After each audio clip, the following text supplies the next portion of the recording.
les thèmes sur lesquels le refus de la réforme a été mené,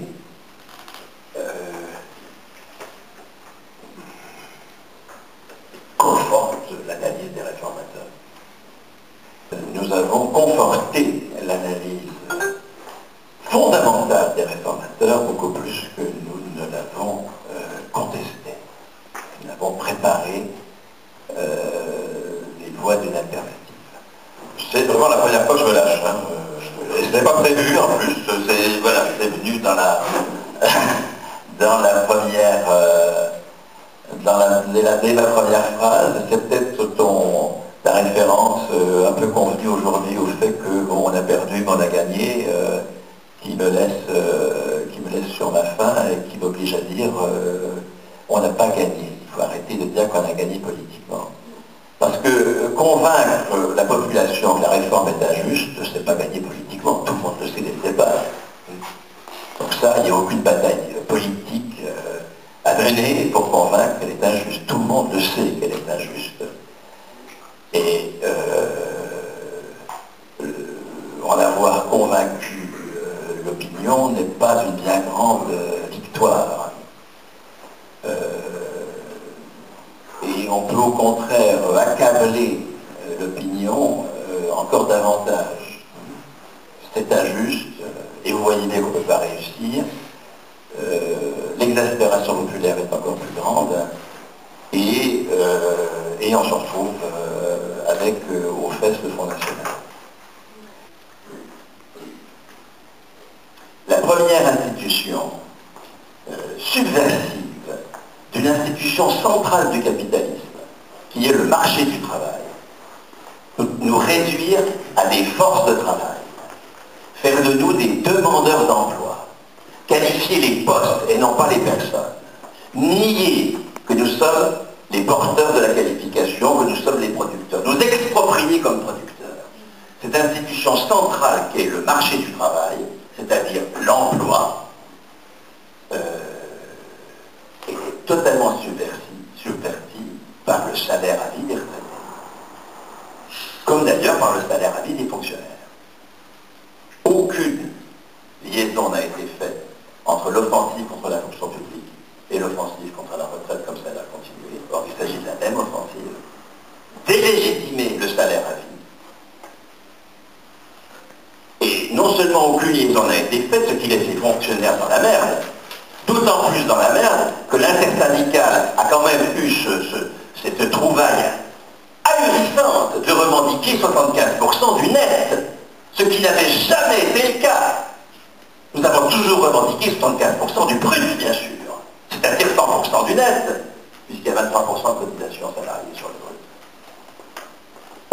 Dans quel congrès de la CGT a été décidé le passage de 75% du brut à 64% du net? Ou, qu'on me le dise, mais beaucoup plus grave, qui dans la CGT, ou a su, ou elle a été su, s'est opposé à cette régression incroyable de la revendication, qui montre combien nous sommes dans le discours de la défaite, combien nous avons intégré la défaite. Qui dans les opposants à la réforme a brandi des pancartes 100% du salaire net? Or, la pension, précisément, est subversive. Payer à vie des gens entre 60 ans et leur mort montre que nous pouvons payer à vie tout le monde depuis 18 ans jusqu'à sa mort. Encore faut-il dire que les retraités travaillent. Si on dit qu'ils sont utiles, on s'interdit de voir la nouveauté du salaire à vie. Encore faut-il dire que les fonctionnaires travaillent. Si on participe au jour classique, qu'ils ne travaillent pas parce qu'ils n'ont pas d'emploi, hein, et que si enfin ils ont des employeurs, ils vont bosser, évidemment nous n'y participons pas. Mais la façon dont nous défendons la fonction publique est du même type, et fait des concessions à cette absurdité qui veut que les fonctionnaires, parce qu'ils n'ont pas d'emploi, ne travaillent pas. Là, suppose que nous voyons ce qu'il y a nous avons eu cette opportunité énorme de le faire valoir, et nous avons fait valoir le contraire. Nous avons dit, défendons la solidarité intergénérationnelle au cœur du pacte social. Traduisons. Les retraités ne travaillent pas. Ils sont utiles, mais ils ne produisent pas de valeur. Donc la pension, elle vient de ceux qui produisent de la valeur, c'est-à-dire ceux qui ont un emploi. Il n'est possible de produire de valeur que dans l'emploi. Il n'y a pas de contradiction dans le capitalisme. La seule institution dans laquelle s'inscrit le travail, c'est l'emploi. Alors on va ensuite, surtout si l'Institut Montaigne arrive avec ses propositions, et puis n'importe qui de toute façon, ensuite décliner, encore une fois, la sauce à laquelle nous allons être mangés, puisque il n'y a rien d'anticapitaliste dans le rêve.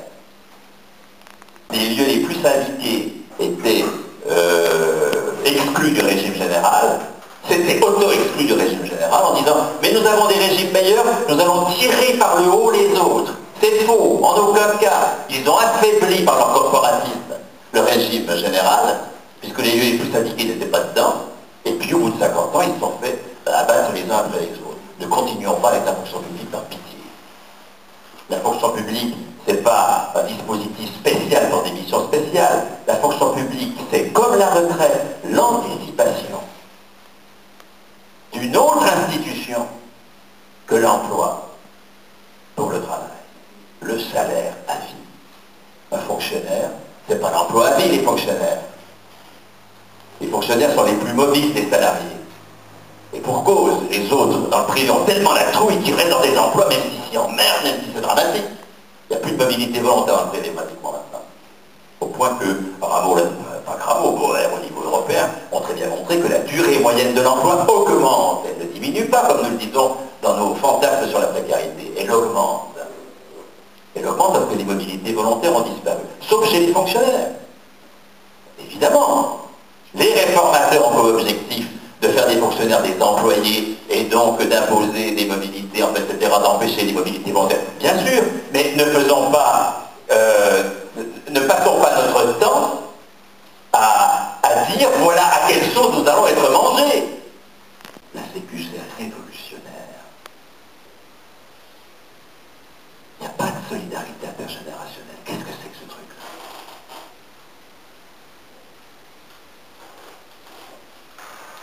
Je lis encore dans Contretemps, un compte-rendu que fait le dernier numéro de Contretemps de mon bouquin, où l'auteur du compte-rendu dit Friot s'obstine à dire, contre toute raison, que les opposants à la réforme partagent avec les réformateurs l'essentiel du dispositif. Et bien sûr que si, que ce n'est pas contre toute raison.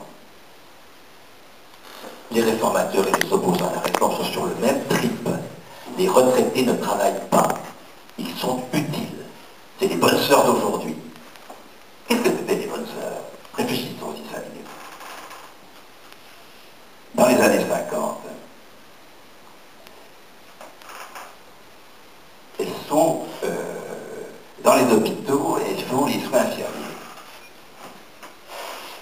Et on dit, les soins infirmiers, c'est de l'activité utile. C'est de l'activité utile, mais c'est pas du travail. C'est pas du travail. Ça ne produit aucune valeur économique. C'est utile. Ah, c'est des femmes. Les femmes, c'est par exemple, bien connu. C'est utile. C'est dévoué. Oh, dévoué, les bonnes sœurs. Ça oui. Alors vous avez une espèce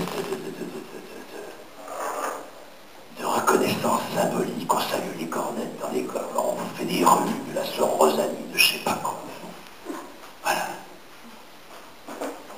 Mais elles ne travaillent pas. En plus, non seulement c'est des femmes, mais en plus elles ont la vocation.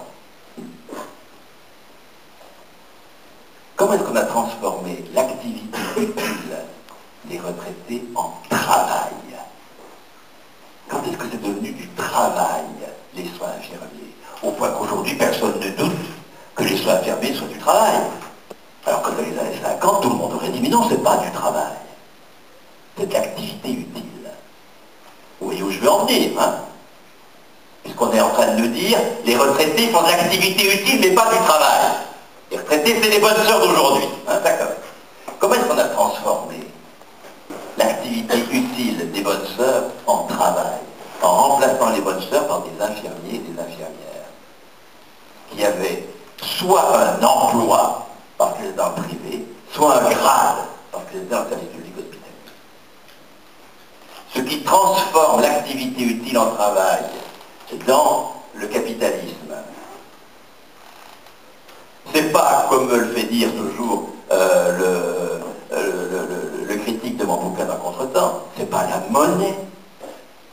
Je ne dis pas que tout ce qui est monétaire est travail, le RMI ne génère aucun travail, par exemple. Les deux institutions qui transforment l'activité en travail, c'est l'emploi et le grade.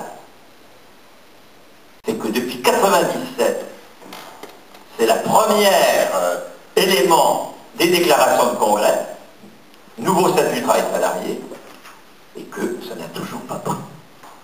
On cherche enfin des lieux où se revendique et se construise le nouveau statut du travail salarié à la CGT. Pourquoi? Parce que la Confédération c'est des méchants, etc. Non! Parce que, moi, le diagnostic que je fais, je vous le lis, vous pouvez être en désaccord en demeurant. Moi, j'essaie de faire mon boulot. Hein. Le diagnostic que je fais, c'est que quand la CGT dit attachons à la personne la qualification et du coup supprimons le chômage, c'est bien ça que ça veut dire, c'est supprimer le chômage. C'est pas interdire les licenciements, c'est supprimer le chômage, c'est tout à fait différent. Lorsque la CGT dit ça, elle dit en même temps plein emploi solidaire. C'est-à-dire qu'elle tient deux discours contradictoires. Nous avons des institutions qui existent. Alors, elles sont nées dans le capitalisme, mais bien sûr, le salariat est né dans le capitalisme. Et alors, c'est pas pour ça qu'il n'est pas anticapitaliste. Ou alors Marx a passé son temps à nous dire des conneries. Ne confondons pas, ça c'est tout le problème de Bourdieu. Et comment Bourdieu a dévoyé complètement la sociologie. Bourdieu qui ne connaît pas Marx, qui n'a jamais lu. Or, j'ai connu le Bourdieu jeune, hein, je sais ce que c'est un anticommuniste viscéral. Bon, il a trouvé ensuite dans le gauchisme une façon d'être anticommuniste de gauche, mais enfin c'est quand même toujours pareil pour moi. Excusez-moi, je divague. Qu'est-ce que nous dit Bourdieu? C'est dans la genèse d'une institution qu'on trouve son sens aujourd'hui. Et qu'est-ce que c'est que ce truc-là? Ça veut dire qu'il n'y a pas de contradiction. Je vais aller beaucoup plus loin que vous. Les cotisations sociales, c'est une invention patronale. C'est même pas un acquis ouvrier. Ça a été imposé par les patrons contre le mouvement syndical des cotisations sociales. Et c'est révolutionnaire. Le départ des ouvriers ont fait même. Mais bien sûr, évidemment. Donc, c'est pas parce qu'une institution est... C'est pour ça que je ne mettrai pas, c'est pas quand tu dis le salariat comme résultante logique du capital. La logique